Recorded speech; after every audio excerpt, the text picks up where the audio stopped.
और अब बात पंजाब में मची सियासी घमासान की, जहां कांग्रेस ने दलित कार्ड खेला है। चन्नी के सीएम बनने के बाद पूरे देश की सियासत में हलचल मच गई है। पंजाब को जहां पहली बार दलित सीएम मिला है, वहीं यूपी की सियासत भी अब गर्म हो गई है। मैं चरणजीत सिंह चन्नी ईश्वर की सौं चुकता हाँ कि मैं कानून द्वारा स्थापित भारत के संविधान के प्रति सच्ची श्रद्धा और निष्ठा रखांगा। डिक्लेयर करें ना उनको भी आगे यही जो है कैंडिडेट रहे। अगर नहीं करते तो फिर बेईमानी। ये केवल इनका पूरा चुनावी हथकंडा है। मायावती जी दरअसल किसी भी दलित को आगे बढ़ने से स्वीकार नहीं करते। मैं चरणजीत सिंह चन्नी ईश्वर की सौं चुकता हाँ। चुनावी दहलीज पर खड़े पंजाब में कांग्रेस ने ऐसा दांव खेला कि सूबे की सियासत में नई हलचल शुरू हो गई। सच्ची श्रद्धा और निष्ठा रखांगा। पंजाब में दलितों की बड़ी आबादी को साधने के लिए कांग्रेस ने चन्नी को सूबे की कमान सौंपी। पहली बार एक दलित को पंजाब का मुख्यमंत्री बनाने का मास्टर स्ट्रोक चलकर कांग्रेस ने सभी पार्टियों के समीकरण बिगाड़ दिए और इस चाल के सहारे उन सूबों का सियासी ताप भी बढ़ा दिया जहां अगले साल विधानसभा चुनाव होने हैं। कांग्रेस ने दलित नेता को सीएम तो पंजाब का बनाया, लेकिन उसका प्रभाव उत्तर प्रदेश तक पहुंच गया। पंजाब में कांग्रेस ने बड़ी खोजबीन, बड़ी माथापच्ची के बाद तुरूप का पत्ता चन्नी के रूप में तलाशा, तो इसकी पुख्ता वजह भी है। देश में सबसे ज्यादा दलित आबादी पंजाब में है। 2011 की जनगणना के मुताबिक पंजाब में 34% दलित है। 117 विधानसभा सीटों में से 34 सीट दलितों के लिए आरक्षित है। 2017 में दलितों की आरक्षित 34 सीटों में से 22 सीट कांग्रेस ने जीती, 9 सीटें आप और 3 सीट अकाली दल ने जीती। यही वजह है कि कांग्रेस चन्नी के चेहरे के सहारे दलित वोटों को साथ जोड़ने की कोशिश में लगी है। पंजाब में दलित सीएम वाली राजनीति से कांग्रेस ने एक तीर से कई निशाने लगाए हैं। आम आदमी पार्टी ने विधानसभा में दलित को विपक्ष का नेता बनाया। बीजेपी ने दलित सीएम बनाने का वादा किया। अकाली दल ने जीतने पर दलित डिप्टी सीएम बनाने का वादा किया। दलित वोटों के लिए अकाली दल ने बीएसपी के साथ गठबंधन किया, लेकिन कांग्रेस ने अकाली दल के समीकरण को जमीन पर उतरने से पहले ही चुनौती दे दी और अब अकाली दल कांग्रेस के अचानक जागे दलित प्रेम की वजह पूछ रहा है। ये सारा ब्लेम जो है वो चन्नी साहब के ऊपर डालना चाहते हैं। फेलर का कारण चन्नी साहब को बनाना चाहते हैं, तो ये फिर आपका दलित प्रेम तो सामने आ रहा। अगर दिल से बात है तो मैं तो कहता हूँ अच्छी बात है, फिर डिक्लेयर करें ना उनको भी आगे यही जो है कैंडिडेट रहे। अगर नहीं करते तो फिर बेईमानी। दलित नेता चन्नी को सीएम बनाकर कांग्रेस ने बीएसपी को भी झटका दिया है, क्योंकि बीएसपी के संस्थापक काशीराम उसी रूपनगर जिले के रहने वाले थे, जहां की चमकौर साहिब सीट से चरणजीत सिंह चन्नी विधायक हैं। यानी काशीराम और चन्नी की सियासी जमीन का संदेश कांग्रेस यूपी तक भी ले जा सकती है और यही वजह है कि चन्नी के मुख्यमंत्री बनने के साथ ही बीएसपी अध्यक्ष मायावती ने इसे कांग्रेस का सियासी हथकंडा बता दिया। ये बेहतर होता है कि यदि कांग्रेस पार्टी पहले ही इनको पूरे 5 वर्ष के लिए यहाँ का मुख्यमंत्री बना देती, किंतु अब कुछ ही समय के लिए इनको पंजाब का मुख्यमंत्री बनाना, तो इससे तो ये लगता है कि ये केवल इनका कोरा चुनावी हथकंडा है, इसके सिवाय कुछ भी नहीं है। मायावती के हमले का जवाब देने के लिए कांग्रेस भी आगे आई और कहा कि किसी भी दलित का आगे बढ़ना मायावती को स्वीकार नहीं है। मायावती जी दरअसल आप मनो स्थिति को समझिए, वो अपने अलावा किसी भी दलित को आगे बढ़ने से वो स्वीकार नहीं कर सकते। अनेक ऐसे उदाहरण हैं और उसी की वजह है कि आज बहुजन समाज पार्टी के जो नेता थे पुराने जमाने में पूरे साथ में, वो सब एक के बाद एक छोड़ के चले गए। पंजाब से शुरू हुई दलित वाली राजनीति अब यूपी में उफान पर पहुंचने की उम्मीद है, क्योंकि यूपी की आबादी में 20% से ज्यादा दलित हैं, जो यूपी का सबसे बड़ा वोट बैंक है। एक समय दलित वोटों पर बीएसपी का दबदबा माना जाता था, लेकिन उत्तर प्रदेश में बीजेपी के उभार के साथ बीएसपी का जनाधार बिखर गया। ऐसी सूरत में यूपी में सक्रिय हर पार्टी दलित वोटों को साथ लाने में जुटी है। चुनावी तैयारियों के बीच समाजवादी अब्बाजान को लेकर छिड़ा सियासी घमासान कम होने का नाम नहीं ले रहा है। अब तक यूपी में ही इस बयान की गूंज सुनाई देती थी। आज ओवैसी ने गुजरात दौरे पर भी अब्बाजान वाला विवाद छेड़ दिया और इस बहाने फिर योगी सरकार को निशाने पर लिया।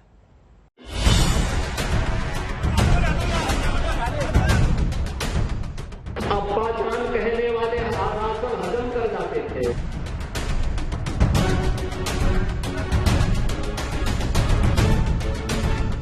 वो अब्बाजान क्यों बोलते हैं? पिताजी बोलना चाहिए था ना उनको।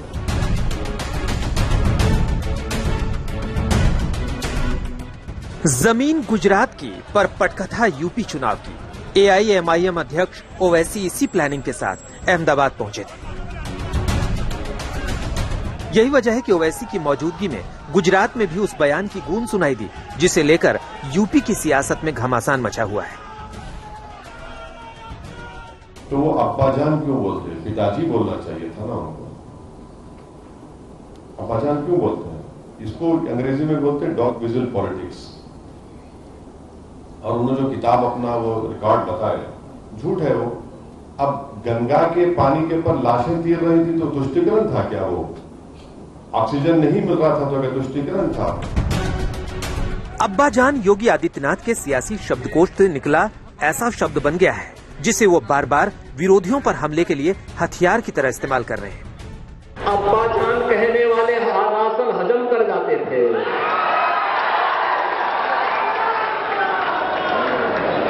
तब कुशीनगर का राशन नेपाल पहुंच जाता था, बांग्लादेश पहुंच जाता था। और आज कोई गरीबों का राशन निकलेगा तो राशन तो नहीं निकल पाएगा, लेकिन जेल जरूर चला जाएगा। और विरोधी दल इस बयान में ध्रुवीकरण वाली सियासत का सूत्र खोजकर योगी सरकार पर हमला बोल रहे हैं। हालांकि यूपी के चुनावी माहौल में अब्बाजान पर मचे घमासान पर हर पार्टी अपने अपने हिसाब से इस्तेमाल कर रही है।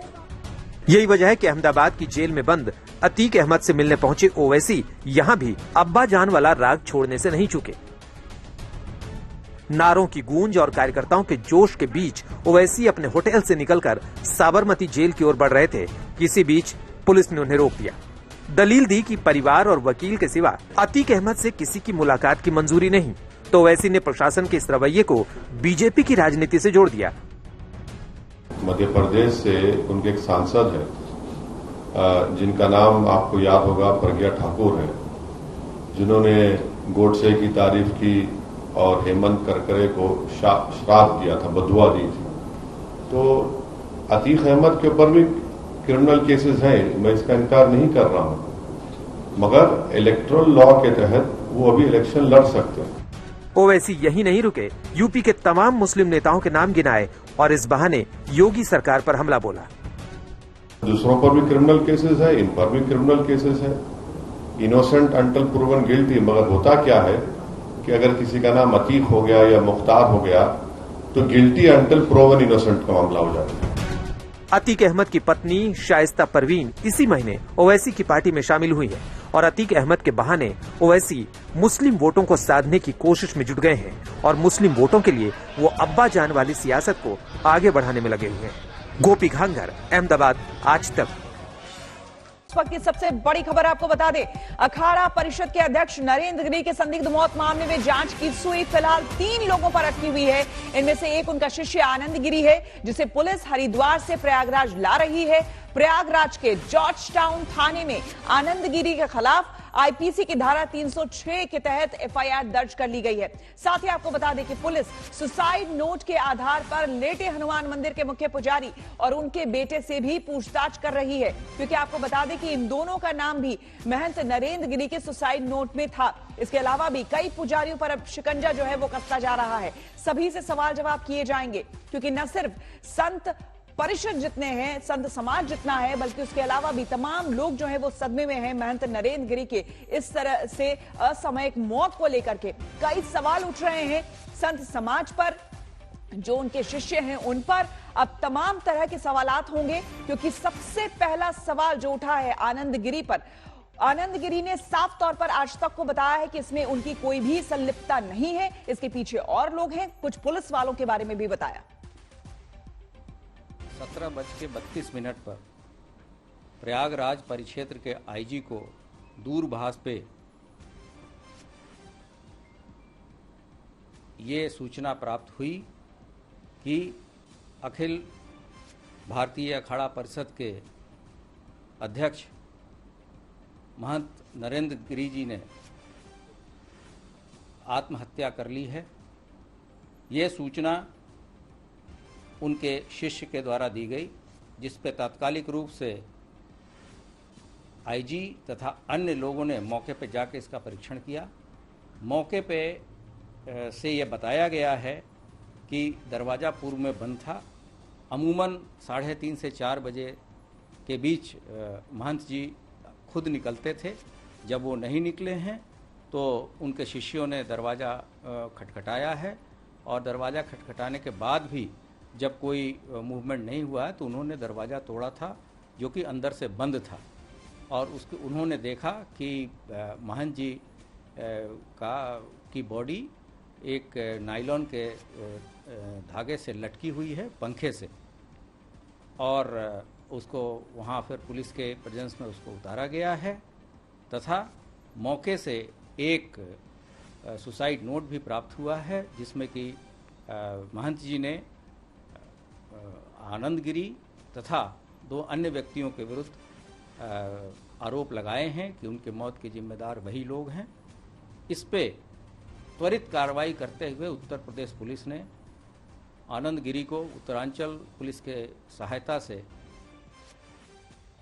और सीधे प्रयागराज के वागंबरी हम घाट चलते हैं, उस जगह पर, उस गेस्ट हाउस में जहां पर महंत नरेंद्र गिरी का शव जो है कल देखा गया था। हमारे 2 संवाददाता हमारे साथ जुड़ चुके हैं। समर्थ श्रीवास्तव हमारे साथ है और संतोष कुमार हैं। संतोष, सबसे पहले आप बताइए, वहां पर पूछताछ के लिए शायद वहां पर पुलिस की टीम पहुंची हुई है और क्या कुछ जानकारी?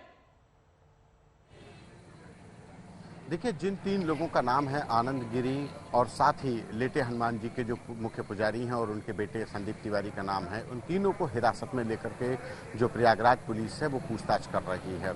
अगर मैं इस समय पर बागंबरी जो मठ है, जहाँ के कहा जाए कि मठ नरेंद्र गिरी जी, इसी के अंदर गेस्ट हाउस है जहाँ पर उन्होंने आत्महत्या की, यहाँ पर इंतजाम किए जा रहे हैं। चूंकि मुख्यमंत्री थोड़ी देर में आएंगे, मुख्यमंत्री अंतिम दर्शनों के लिए यहाँ पर आएंगे, उसके लिए सुरक्षा के पुख्ता इंतजाम किए जा रहे हैं। एसएसपी प्रयागराज हैं, वो पहुंचे हुए हैं। अगर बात करें आज की, तो आज हमने एक शिष्य से बात की, जो सबसे अहम बात जो सामने आई है कि आचार्य नरेंद्र गिरी ने आत्महत्या यानी सुसाइड नोट लिखने के साथ साथ अपने मोबाइल पर एक वीडियो भी अपलोड किया था। यानी कि जो सुसाइड नोट जो लिखा था, उससे पहले उन्होंने एक अपना मौखिक बयान भी अपने मोबाइल पर रिकॉर्ड करके दिया था। उस मोबाइल को जो प्रयागराज पुलिस है उसने सीज कर लिया है, अपनी जब्त कर लिया है। सुसाइड नोट भी करीब 6 से 7 पन्ने का, 6 से 7 पन्ने का है, दोनों तरफ सुसाइड नोट लिखा है, यानी करीब 12 पेजेस पर महाराज जी ने, नरेंद्र गिरी ने। संतोष, आप अपनी बात भी बताएं, लेकिन साथ ही साथ वहां की तस्वीरें भी जरा हमें दिखाएं। देखिए, बिल्कुल हम दिखा रहे हैं कि ये तस्वीरें, यहाँ पर ये जो गेट है, बागंबरी जो मंदिर है, गद्दी प्रयागराज, यहाँ पर गेट है। बाहर सुरक्षा के पुख्ता इंतजाम कर लिए गए हैं, क्योंकि थोड़ी देर में मुख्यमंत्री को पहुँचना, उससे पहले उनकी जो सिक्योरिटी टीम है, जो लोग होते हैं वो पहुँचे हुए हैं, आला अधिकारी पहुँचे हुए हैं। और इसके साथ ही अंदर तक बैरिकेडिंग की जा रही है, जो लोग आने जाने वालों से पूछताछ की जा रही है। क्योंकि मामला सुरक्षा का है, मुख्यमंत्री पहुंच रहे हैं, लिहाजा पूरा प्रयागराज का प्रशासनिक अमला यहाँ जुटा हुआ है, सभी लोग यहाँ आ चुके हैं। और अंदर बैरिकेडिंग कर दी गई है, रस्सी लगा दी गई है, जो पीएसी की टीमें लगाई गई हैं, जो बीडीएस है, बॉम्ब डिस्पोजल स्क्वाड, उसके साथ ही डॉग स्क्वाड, इन तीनों टीमों के द्वारा सर्च करवाया जा रहा है। ये बागंबरी जो गद्दी है प्रयागराज में, जिसके महंत थे नरेंद्र गिरी जी, वहाँ पर इंतजाम है। अभी उनका शव इसी गद्दी के अंदर है, यहाँ पर है प्रयागराज में बागंबरी जो गद्दी है वहाँ पर अंदर है। उसके बाद थोड़ी देर बाद उनके शव को पोस्टमार्टम के लिए ले जाया जाएगा। वहीं दूसरी तरफ अगर इन्वेस्टिगेशन की बात करें तो जॉर्ज टाउन थाने में जो सुसाइड नोट बरामद हुआ है उसके आधार पर एफआईआर दर्ज कर ली गई है और तीनों लोगों से, जो नरेंद्र गिरी के शिष्य थे आनंद गिरी और लेटे हनुमान के जो मुख्य पुजारी हैं और उनके बेटे को हिरासत में लेकर के पूछताछ की जा रही है। बिल्कुल, समर्थ भी हमारे साथ जुड़े हुए हैं। समर्थ, आपके पास क्या कुछ जानकारी मिल पा रही है? देखिए, क्योंकि हालांकि अभी बहुत जल्दी है कुछ भी कह पाना, लेकिन बताया ये भी जा रहा है, देखिए आपके पीछे हम देख रहे हैं पुलिस बैरिकेडिंग भी लगी हुई है, जरा हमें तस्वीरें भी बताइए और साथ ही साथ ये भी बात बताइए कि कई महंत ये कह रहे हैं कि महंत नरेंद्र गिरी ठीक से लिख नहीं पाते थे, ऐसे में 6-7 पन्नों का सुसाइड नोट लिखना उनके समझ के परे है।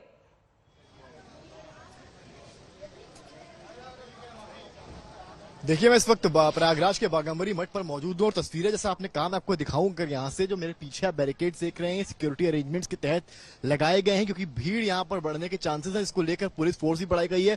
पीछे के जो विजुअल्स में अगर आपको दिखाऊं, यहाँ पर देख सकते हैं आप, टेंट वगैरह अभी से लगने शुरू हो गए हैं। एक दरवाजा आपको दिखाऊं अगर मैं, वो वही गेस्ट हाउस का दरवाजा है जहां पर मतलब सुसाइड किया गया था, जिसमें सुसाइड हुआ था जैसा कि पुलिस बता रही है। पर फिलहाल कुछ भी कहना जल्दबाजी है, क्योंकि मौत संदिग्ध परिस्थितियों में हुई है। सवाल उठता है पुलिस प्रणाली पर भी कि किस तरह से जब पुलिस को इन्फॉर्म किया गया तो दरवाजा खुद शिष्यों द्वारा क्यों तोड़ा गया, क्यों पुलिस के आने का वेट नहीं किया गया, क्यों उनको खुद जो है फांसी से नीचे उतारा गया, शिष्यों द्वारा क्यों उतारा गया। और इवन जो सूत्रों से पता चला है, सुसाइड नोट भी शिष्यों ने पहले छुआ, उसको पुलिस के आने का इंतजार क्यों नहीं हुआ। दूसरी चीज ये, जब पुलिस को कॉल की गई तो पुलिस ने वहां पर शिष्यों को ये क्यों नहीं बताया कि कोई भी रूम के अंदर नहीं जाएगा, कोई भी खुद से शव नहीं उतारेगा। इससे ये फॉरेंसिक जांच में इन सब चीजों का असर पड़ता है। कोई भी इन्वेस्टिगेटिव पार्ट में इस तरह की घटना होती है तो ये सारे बेसिक्स होते हैं, पर इन सब पर यहाँ पर देखा जाए तो एक तरह से लापरवाही बरती गई। तो सवाल ये है कि इस तरह की छेड़छाड़ क्यों हुई। और जैसा कि आपने कहा कि जो हैंड राइटिंग की बात है, सुसाइड नोट की बात है, उसको लेकर पुलिस ने फिलहाल जो बयान जारी किया उसके मुताबिक प्रथम दृष्टया उनके हिसाब से ये लेटर महंत द्वारा ही लिखा गया है। पर हमें फॉरेंसिक रिपोर्ट का वेट करना होगा, क्योंकि बिना फॉरेंसिक जांच के ये स्थापित नहीं होगा कि ये सुसाइड लेटर महंत नरेंद्र गिरी द्वारा ही लिखा गया है। क्योंकि कई जगहों से पता चला कि उनको लिखने में वो नहीं लिख पाते थे, पर कुछ शिष्यों ने ऐसा भी बताया कि वो लिख लेते थे, थोड़ा रुक के लिखते थे। पर 6-7 पन्नों का सुसाइड नोट लिखना एक बड़ी चीज है। और सबसे अहम बात इसमें ये है, उन्होंने पूरी विल लिख डाली सुसाइड नोट में। आप नजर लगाइए कि पूरी विल लिख डाली। उन्होंने ये तक मेंशन किया है कि किस शिष्य को कितना भाग मिलेगा, यानी कि ये प्लानिंग उनकी पहले से रही होगी। पर जब हमारी टीम यहाँ पर आई थी 1 दिन पहले, तब वो हंस खेल रहे थे। तब ऐसा देख कि कोई नहीं कह सकता था कि वो अगले 24 घंटे बाद इतना बड़ा स्टेप ले लेंगे। तो सवाल ये उठता है, एक तरफ 6-7 पन्नों का विल, दूसरी तरफ कि वहां पर डोर शिष्यों द्वारा क्यों तोड़ा गया, क्यों खोला गया, क्यों प्रयागराज पुलिस का इंतजार नहीं किया गया। समर्थ, आप भी बने रहे और संतोष आप भी बने रहे, आप दोनों से हम आगे और जानकारी लेंगे। लेकिन इस बीच आपको बता दें कि अखाड़ा परिषद के अध्यक्ष नरेंद्र गिरी की मौत के मामले में जांच की सुई फिलहाल इन 3 लोगों पर अटकी हुई है। इनमें जैसा कि हमने आपको बताया, उनका एक शिष्य आनंद गिरी है, जिसे पुलिस हरिद्वार से प्रयागराज ला रही है। पुलिस सुसाइड नोट के आधार पर लेटे हनुमान मंदिर के मुख्य पुजारी और उनके बेटे से भी पूछताछ कर रही है।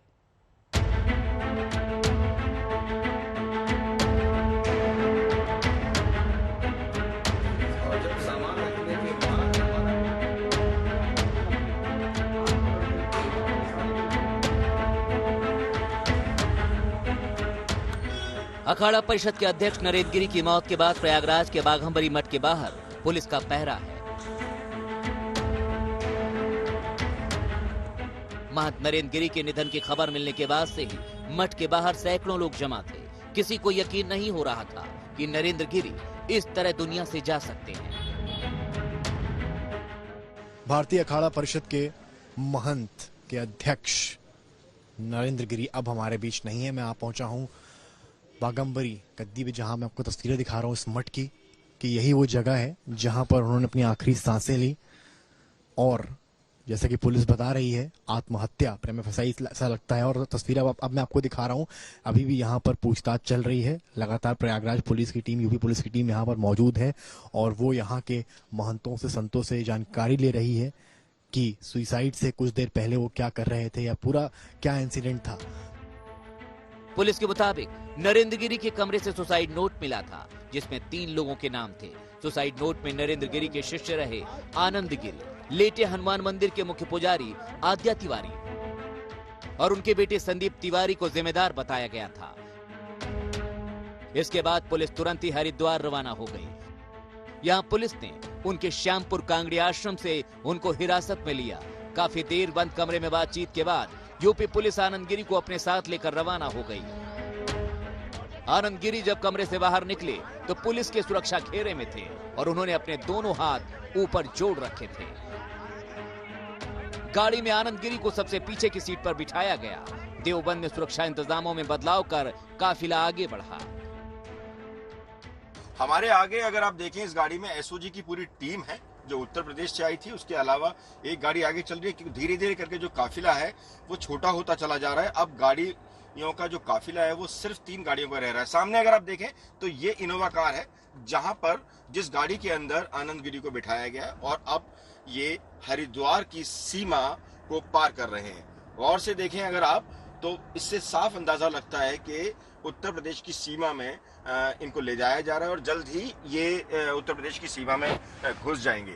अब अभी भी ये बताना बेहद मुश्किल है कि आनंद गिरी को लेकर आखिर जाया तो जाया कहाँ जा रहा है, क्योंकि ये देखिए HR 26 AY 0363 इस नंबर की गाड़ी में बिठाया गया है आनंद गिरी को। आनंद गिरी के आश्रम की सुरक्षा भी सख्त कर दी गई है। यूपी पुलिस और उत्तराखंड पुलिस आश्रम की जांच कर रही है। इधर प्रयागराज में पुलिस ने लेटे हनुमान मंदिर के मुख्य पुजारी आद्या तिवारी और उनके बेटे को भी हिरासत में ले लिया। पुलिस पहली नजर में इसे खुदकुशी का ही मामला मान रही है, क्योंकि मठ में रहने वाले शिष्यों ने बताया था कि दरवाजा अंदर से बंद था। जब पूछताछ होगी उसके बाद से जिस तरह के तथ्य उभर के आएंगे उसी पे आगे की कार्रवाई की जाएगी। ये बताना इसलिए आवश्यक था कि एक संवेदनशील मसला है और अगर तत्काल रूप से इनको डिटेन नहीं किया जाता तो इससे भी असंतोष फैल सकता था। तो बहुत ही त्वरित कार्रवाई करते हुए वहाँ हमने पुलिस की ड्यूटी लगा रखी है और पुलिस भी इनकी जो भी बातें हैं वो सुनेंगी और विवेचना में सभी चीजें शामिल की जाएंगी। नरेंद्र गिरी के इस तरह चले जाने की खबर से संत समाज बुरी तरह आहत है। अयोध्या, वाराणसी और मथुरा से संतों ने इस घटना की उच्च स्तरीय जांच किए जाने की मांग की है। हरिद्वार से दिलीप सिंह और मुदित अग्रवाल के साथ पंकज श्रीवास्तव, प्रयागराज, आज तक।